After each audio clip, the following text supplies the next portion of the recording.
یہ مقبوضہ بلوچستان آج پیر 16 ستمبر سال 2024 ہے۔ بلوچستان ٹوڈے سے آج کے علاقائی خبروں کے ساتھ میں ہوں آپ کا میزبان الیاس بلوچ۔ کلات، ہرنائی، آوران فوج کشی جاری، متعدد اہلکار ہلاک، زخمی، ہیلی کاپٹروں سے کمانڈوز اتارے گئے، 7 سرمچار مارنے کا IFC نے دعویٰ کر دیا۔ آوران 2 مختلف حملوں میں دشمن کے 5 اہلکار ہلاک اور 4 زخمی کیے BLF۔ کوئٹہ لاپتہ ظہیر بلوچ کی عدم بازیابی کے خلاف لواحقین کی ریلی، کوئٹہ پریس کلب کے سامنے احتجاجی مظاہرہ کیا گیا۔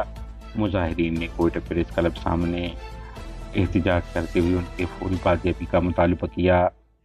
Voice for Baloch missing persons کے چیئرمین نصر اللہ بلوچ نے سماجی رابطے کی ویب سائٹ ایکس پر اپنے بیان میں کہا ہے کہ مسخ شدہ لاشوں کا ملنا، انہیں شناخت کے ذرائع استعمال کیے بغیر